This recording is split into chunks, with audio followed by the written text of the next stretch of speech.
Hi friends, welcome to Bharadwaj study circle. నేను మీ సురేంద్రాని. ఈరోజు మళ్ళీ మీ ముందు రావడం అనేది జరిగింది. దానికి గల ప్రధాన కారణం ఏంటంటే, మనం ఎన్నో రోజుల నుంచి మనం చెప్పుకుంటూ వస్తున్నాం. ఏపీపీఎస్సి గ్రూప్ 2 మనకి ఆంధ్రప్రదేశ్ పబ్లిక్ సర్వీస్ కమిషన్ వారు కండక్ట్ చేసేటువంటి గ్రూప్ 2 మెయిన్స్ ఎగ్జామినేషన్ పైన మనకి చాలా ఉత్కంఠ అనేది నెలకొని ఉన్నది. అయితే దాని గురించి ఒక చిన్న అప్డేట్ అనేది రావడం జరిగింది. Is it official are unofficial అని కాకుండా ఇది నా యొక్క అంచనా మాత్రమే చెప్తున్నాను. ఇది ఈరోజు ఉండొచ్చు.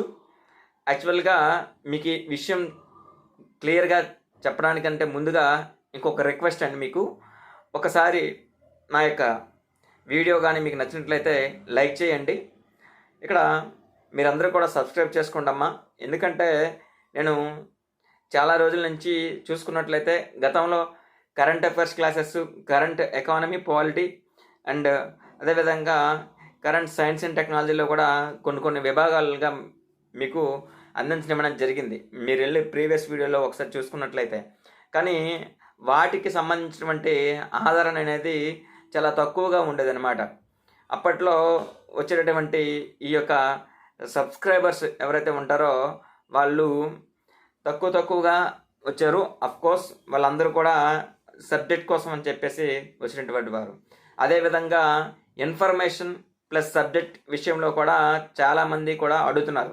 సార్ ఇన్ఫర్మేషన్ ఇచ్చేసి సబ్జెక్ట్ ఇవ్వండి సార్ అని చెప్పేసి అడగడం అనేది జరుగుతుంది. సో ఎవరికి కూడా ఇబ్బంది లేకుండా ఒక్కొక్కసారి ఇన్ఫర్మేషన్, అదేవిధంగా ఒక్కొక్కసారి సబ్జెక్ట్ని కూడా మీకైతే నేను ఇవ్వబోతున్నాను. కాబట్టి ఇంకా రాబోయే కాలంలో మీకు కొంత ఫ్రీ క్లాసెస్ అనేవి కూడా నేను ఈ నా యూట్యూబ్ ప్లాట్ఫామ్లో మీకైతే అందించగలుగుతాను. కాబట్టి అందరూ కూడా నా యొక్క ఛానల్ని సబ్స్క్రైబ్ చేసుకోగలరు. చాలామంది చూస్తున్నారండి. 10,000, 15,000, 20,000, 25,000 వరకు కూడా వెళ్తున్నాయి. ఈవెన్ ఎటువంటి వీడియోకైనా సరే. అంటే నేను చెప్పేటటువంటి మీకు అందరూ కూడా మంచి జరగాలని చెప్పేసి కోరుకుంటుంది. ఎవరికి కూడా ఇక్కడ నెగిటివ్ ఆస్పెక్ట్స్లో ఎవరికి కూడా వెళ్ళట్లేదు. సో మన ఈ యొక్క వీడియో నచ్చినట్లయితే లైక్ చేయండి, మీ ఫ్రెండ్స్ షేర్ చేయండి, సబ్స్క్రైబ్ అయితే చేసుకోండి. అయితే ఇంతకంటే ముందుగా అనేది అయిపోయింది. దీని తర్వాత మనకి ఇప్పుడు మీకు కీలక విషయం అనేది చెప్తానని చెప్పడం అని జరిగింది. అవి ఏంటంటే, యాక్చువల్గా ఈరోజు మనకి ఆంధ్రప్రదేశ్ పబ్లిక్ సర్వీస్ కమిషన్ వెబ్సైట్లో ఫైనల్ కీ ఏదైతే ఉందో, నాట్ రిజల్ట్ అండి, ఫైనల్ కీ ఏదైతే ఉందో ఈ ఫైనల్ కీ అనేది విడుదల చేయనుంది. ఓకేనా? ఈ ఫైనల్ కీ అనేది విడుదల చేయనుందండి. ఫైనల్ కీలో యాక్చువల్గా మనకి గతంలో ఉండేటువంటి కొన్ని మిస్టేక్స్, తప్పులు ఏవైతే ఉన్నాయో, దొర్లాయో వాటిని సవరిస్తూ ఈ యొక్క ఫైనల్ కీ అనేది ఉండనుంది. అయితే ఇంతకుముందు నేను చెప్పే విధంగా కట్ ఆఫ్ విషయంలో కూడా నేను ఫస్ట్ నుంచి కూడా క్లారిటీగానే ఉన్నాను. ఒకవేళ కట్ ఆఫ్ అనేది మీకు చెప్పే ఉన్నాను. ఇక్కడ ఓపెన్ కేటగిరీ ఎవరైతే ఉంటారో వారందరికీ కూడా 230, 220 మధ్యలో కట్ ఆఫ్ అనేది ఉంటుంది. వినండి, 230 నుంచి 220 మధ్యలో. అంటే నేను అటు నుంచి ఎందుకు చెప్తున్నానంటే, చాలామంది వచ్చేసరికి ఓవరాల్గా చూసుకున్నట్లయితే ఒక 2,000 నుంచి 3,000 మంది వరకు ఈ 200 దాటి ఉండడం అనేది జరిగింది. అందులో ఓపెన్ కేటగిరీ చూసుకున్నట్లయితే 220 నుంచి 230 వరకు మధ్యలో ఉండేటువంటి అవకాశం అయితే మాత్రం ఉంటుందండి. ఇంకా మరి మనకి అదే ఓపెన్ మహిళా విభాగంలో చూసుకున్నట్లయితే ఇక్కడ 200 నుంచి 210 మధ్యలో అదేవిధంగా ఇక్కడ ఉండబోతుందన్నమాట కరెక్ట్గానే. ఇంకా మరికొన్ని జోన్ల వైజ్ చూసుకున్నట్లయితే ఈడబ్ల్యూఎస్ కేటగిరీ వాళ్ళకి జోన్ 1లో మంచి అవకాశమే ఉంటుంది, ఒకవేళ 190 to 200 మధ్యలో వచ్చినట్లయితే. నెక్స్ట్ బీసీఈ వాళ్ళకి చూసుకున్నట్లయితే, బీసీఈ అండి, ఎస్పెషల్లీ ఎవరైతే మైనారిటీ వాళ్ళు ఉన్నారో వాళ్ళకి చెప్తున్నాను. వాళ్ళకు వచ్చేసరికి ఇక్కడ చాలా మంచి అవకాశాలే ఉండొచ్చు. మనకి ఈ యొక్క జోన్ 1, అదేవిధంగా జోన్ 4లో కొద్దిగా బీసీ ఎక్కువ. జోన్ 1లో చూసుకున్నట్లయితే మనకి ఇక్కడ 180 నుంచి 170 మధ్యలో వచ్చినా సరే బీసీఈ కేటగిరీలో వచ్చేటటువంటి అవకాశం అయితే మాత్రం ఉంటుంది. నెక్స్ట్ ఇంకో మళ్ళీ చెప్పాలనుకున్నట్లయితే బీసీఏ మెన్, బీసీఏ ఉమెన్ చూసుకున్నట్లయితే బీసీఏ మెన్కి వచ్చేసరికి 190 నుంచి చూడండి 190 నుంచి 210 మధ్యలో మాత్రం ఉంటుంది. నెక్స్ట్ ఇంకొకటి బీసీఏ ఉమెన్కి వచ్చేసరికి 180 నుంచి 200 మధ్యలో ఉండటం అవకాశం అయితే మాత్రం ఉంటుంది. చాలా టఫ్ కాంపిటీషన్ అనేది నడుస్తూ ఉంది. అది మీకు అందరికీ కూడా తెలిసిన విషయమే. నేను గతంలో కూడా చెప్పాను. ఎందుకంటే నేను మళ్ళీ దీన్ని చాలామంది వరకు అడగడం అనేది జరిగిందండి. ఫస్ట్ ఆఫ్ ఆల్ దీన్ని మీకు మళ్ళీ నేను ఎందుకు వివరించడం అనేది జరుగుతుందంటే, చాలా వరకు మళ్ళీ కాల్స్ అనేది చేయడం జరిగింది, చాలా వరకు మెసేజ్లు కూడా పెట్టడం జరిగింది. వారందరూ కూడా చాలా మంది సీనియర్ ఆస్పిరెంట్స్ అనేవారు ఎవరైతే ఉద్యమంలో చేరలేదో వారికి బాగానే వస్తున్నాయి. 230, 240 వరకు వచ్చాయి నా ఫ్రెండ్స్కి. ఇదే విధంగా చాలామంది మరికొంతమంది చూసుకున్నట్లయితే ఈ ఉద్యమంలో ఉండేవారికి చూసుకున్నట్లయితే వారికి బాగా చదివేవాళ్ళు వాళ్ళకి 190, 180 ఆ రేంజ్లో ఉంటున్నారు. అంటే వాళ్ళకి ఆ యొక్క రేషియో అనేది ఎగ్జామ్ ముందు రోజు వచ్చేసరికి వాళ్ళకి ఏంటయింది, దానిపైన అంతగా ఎగ్జామ్ అనేది క్లారిటీ లేకపోవడం, కొద్దిగా గందరగోళ పరిస్థితుల్లో జరగడం అనేది కూడా ఒక మైనస్ పాయింట్గా అయితే మాత్రం చెప్పుకోవచ్చు. అయితే ఇక్కడ మనకి ఎక్కడ ఉన్నామండి, బీసీఏ మెన్ అయింది, బీసీఏ ఉమెన్ కూడా అయింది. బీసీబీలో చూసుకున్నట్లయితే 10% రిజర్వేషన్ కేటగిరీస్ వాళ్ళకి వచ్చేసరికి 180 నుంచి 200 మధ్యలో ఉంటుంది బీసీఏ మెన్. బీసీఏ ఉమెన్ వచ్చేసరికి 170 నుంచి 190 మధ్యలో ఉండిపోతుంది. ఇవి నోట్ లెక్కలు కావు.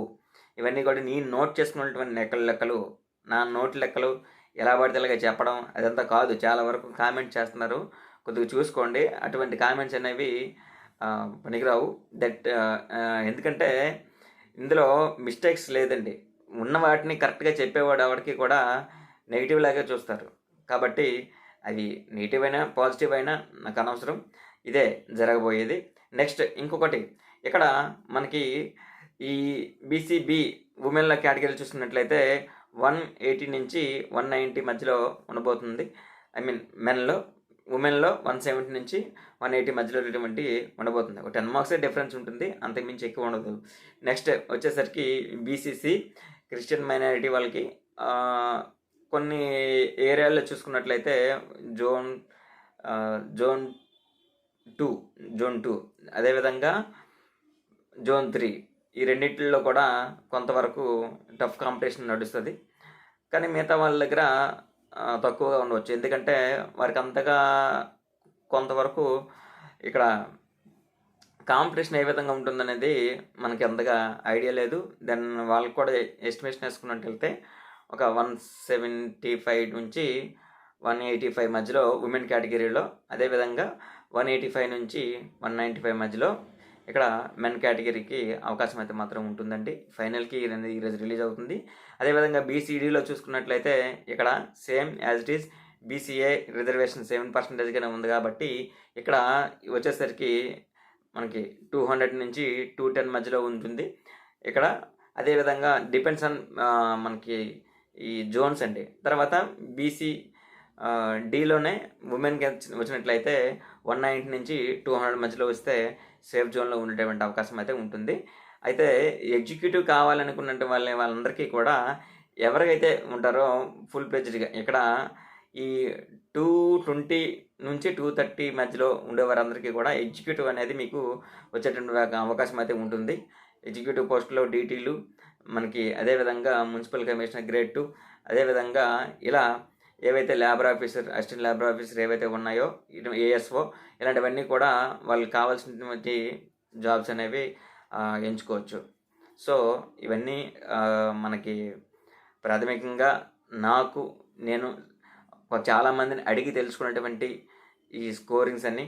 ఇంతకుముందు ఒకటి చెప్పాను, మళ్ళీ నేను రివైజ్ చేసుకుంటూ కూడా ఇది చెప్పడం అనేది జరిగింది.